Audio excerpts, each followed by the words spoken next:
So I'm going to go over some of the inverse trig functions from this week, and these are in the tutorial on Khan Academy when you're going through.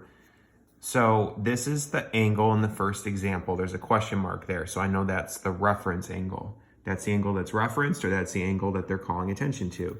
If this is the reference angle, then this over here is the leg that's opposite to the reference angle, or O. This is the biggest side, and the biggest side is always H, the hypotenuse.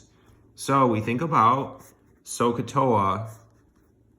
So which one is O and H, opposite and hypotenuse? Well, it's not cosine, it's not tangent.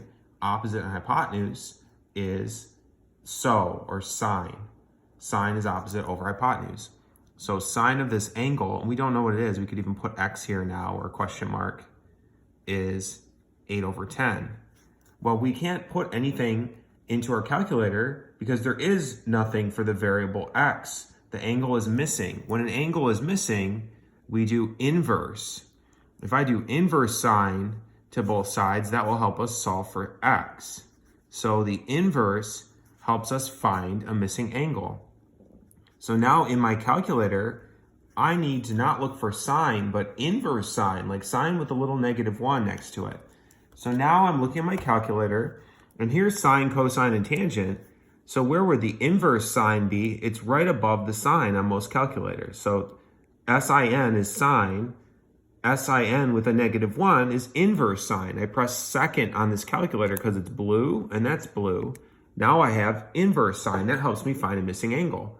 And I put in 8/10. And there's my answer, 53.13. It says round your answers to the nearest hundredth. Oh, that's not the question. It's up here. It says round your answers to the nearest hundredth. So we want to round this answer over here. 53.130 is 53.13 degrees. If you're doing everything here and you're not getting the answer, then check your mode on your calculator. Sometimes the mode needs to be switched to degrees from radians.